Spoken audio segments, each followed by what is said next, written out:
to support Extreme Festival and Zwartkops on a Thursday. It's G&H Transport Extreme Supercars time now, and a nice field of cars coming out here.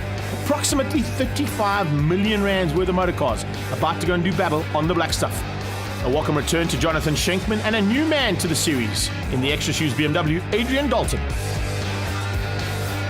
Yes, it's coming a long time. I've always wanted a BMW, and Jimmy from G&H made this one available to me, which I'm very thankful for. And Freddie's put in a lot of hard work, and it seems to be doing the thing. From a new man to a new car, Jimbo Giannacaro, the boss man of G&H, in a Ferrari. Well, it's a new toy. It's the best thing I've ever done. Something I've wanted forever. It's a completely different motor car, but I'm loving it. And I drove it yesterday for the first day, and today we're racing it. So we hope we go a long way. Our times weren't the greatest, but we'll get there. There's a bit of development to be done on this car as well as Jimbo Giannacaro's.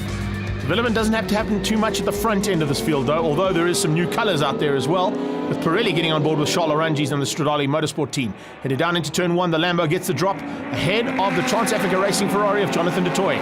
Around the outside, a great start there from Gianni Giannacaro into third place with Davy Olivier on his tail. Round the outside goes Schenkman, the OCC man, having a great return to Extreme Supercar Racing. It's fantastic to have him back on board. Speaking of on board, we go on board here with Gianni Giannacaro in the 135. He's taken over from Jimbo now that Jimbo's bought the prancing horse, and it certainly looks like it's working well. He is on the back end of that Trans-Africa Racing BMW and hounding Jonathan du Toit. But further back there, battle of the red Ferraris, led out at the moment by Loris Chiappa, but you've got a hard charging at that stage, Andre van der Merwe in the Stradale Motorsport. And look at Nicky Dix. Speaking of hard charging, he is all over Davy Olivier, looking for a way through. The baby Beamer just not able to find a way past on that Lamborghini. I think it's probably just the lack of power and the additional bit of top end that Lambo's got to keep Davy at bay. Coming back through G&H Transport Corner once again. Look at this magnificent field of cars. Ferraris, Porsches, BMWs, they're all in there. And Anton Cronier, incredibly, had to start from pit lane, got it all sorted out and eventually got back on track, but you can see how hard he's having to work. This is not an easy field to get through. There are some very quick cars, not to take away anything from Cronier's work, Subaru STI, but that machine has got some a bit of a job to make its way to the front end. The front end is being dominated by Charles Oranges. There's the gap. You just saw the Lamborghini heading up the hill. A similar gap down between second and third place. And now third place starting to heat up as Schenkman closes in on Giannacaro. Gianni is starting to feel the pressure, and of course with the slightly longer races this year, they're probably taking a little bit of strain on a car that he's not used to. If he gets that all sorted out, I'm sure we're going to be seeing him up at the front end and possibly even taking overall victories. That's the kind of pace they can get out of that 135. In the background though, look out, because here comes Cronier.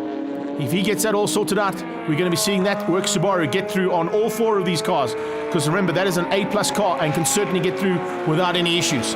He's ticked off the majority of this field, and all of the mid-pack cars have already been dealt with by that man. And now he looks to get to the front end. Schenkman having a great return. There you can see Loris Chiappa just hanging on now. Possibility of still taking a top three in the Class A's.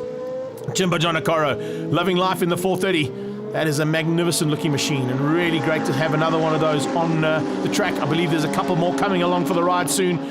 Craig Jarvis having to go and find one to come and play with. Gianni Giannacaro now looking to go defensive, I think, to try and keep everybody else behind him. But that doesn't sound good. He's having a short shift there, so there's an issue on that car, and maybe that's going to cost him. Are we going to see Schenkman sneak through? There he goes on the inside. Schenkman goes up the inside in G&H Transport Corner. Wow, that's one way to slap Gianni in the face. Take him at his own corner. Now he tries to come back into the BMW corner, but does he make it stick? No, he does not. The Lambo's through, and that Trofeo is going to get away from him now. Oh no, can you believe it? Cronier with some issues and pulls in the pit lane. Nicky Dix, though, no issues there whatsoever. He is having a tremendous run. No one better than this man, though. This has been basically flag to flag. No worries whatsoever for Charles Oranges. Trans-Africa Racing's Jonathan du Toit also having a great run, and nice to see that 430 back and flying a bit quicker than what we saw earlier on. It's all sorted out now. The checkered flag comes out, and first race victory by a comfortable margin to Charles Oranges from Stradale Motorsport. Jonathan du Toit in second place. Schenkman in third takes Class A. Down in seventh place, Loris Chiappa will take Class B ahead of Davy Olivier in eighth. And we caught up with Davy down in the G&H Transport pit. mean, this little car runs flawlessly, but if I start slipstreaming the other guys, then my brakes start overheating, so I went into turn 4 and jumped on the brakes, and there was no brakes, and luckily I didn't crash. So yeah, then we went off a little bit, damaged the fuel tank, so I was spewing fuel, which we didn't know. I was smelling fuel, but anyway, afterwards we saw it was leaking all the fuel and all that, so I was really, really glad just to finish. Great effort there, and more of the same about to happen for race number 2. Lamborghinis, Ferraris, BMWs, Works, Subarus, they're all in there, and some Porsches as well. This is what you need to be looking out for in the Extreme Supercars. G&H Transport are in the house, and we're about to go racing now for the second heat of the day.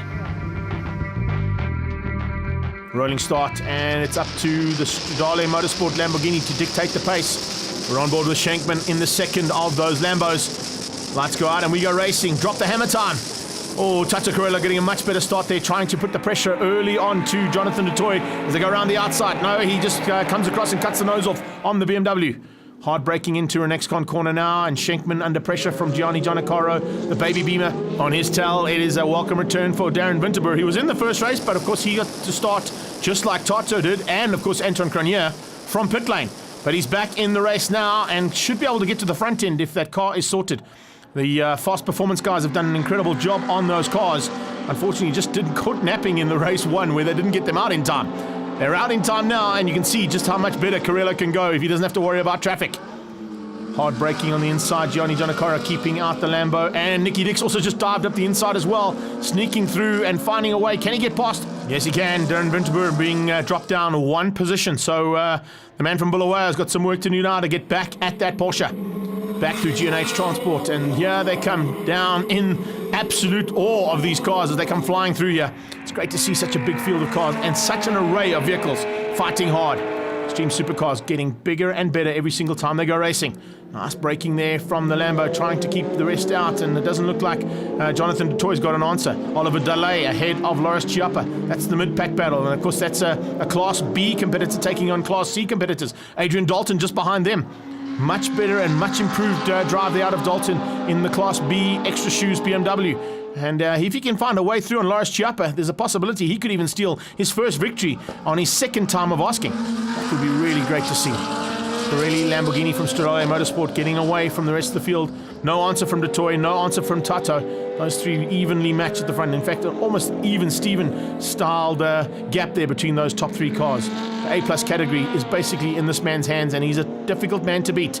Shankman hanging on, and he's fighting for Class A honours here. It's not over yet. Davy Olivier has been bumped up into Class A now due to the fact that he's gone so well in this car, and Nicky Dix is now going to hound him for the possibility of the win in the Class A's as he comes under braking. There is Shankman just maintaining, making that Lamborghini as wide as he can. It's not an easy car to make wide because it's such a small little machine, but if he can do it and he can just keep them at bay, that's exactly what he has to try and do. Gianni Giannaccaro hangs on to the lead of Class A, but here's the battle for 2nd, 3rd and 4th, and what a battle it is. The baby beamer taking on the Trofeo, taking on the Porsche, and here comes another BMW for the ride. Shankman will be watching those wing mirrors. Look on the inside for a possibility of an outbraking. No, not close enough. Nicky Dix had to back out of that one. And I think Nicky Dix had to actually go defensive to keep Winterberg out.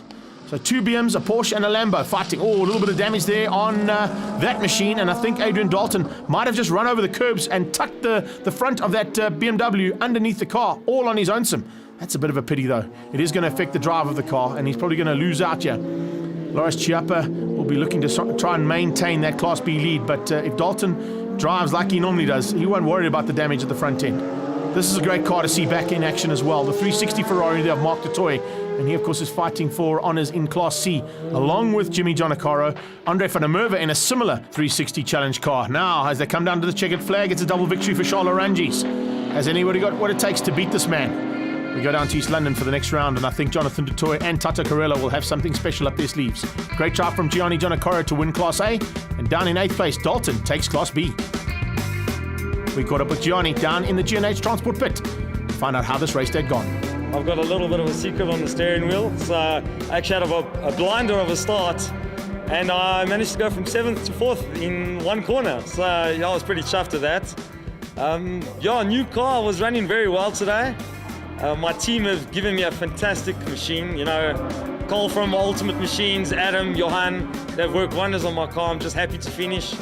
My father, especially, from GNH Transport, Il Triccicini, have helped me a lot, giving me a nice new car. So, yeah, I'm happy. And 4th overall. Double win there for Charles Laurangis from Stradale Motorsport. But it was kind of a procession, to be quite honest. We had to repair this car. First race of the year, we blew a motor. So, yeah, it was crunch time. It was about time the car came back, and what a debut race for the car with the new motor. And I think the driver's also a bit better. And yeah, it's proper. And I can just say thank you to my team, Stradale Motorsport. Great bunch of guys that actually know what they're doing.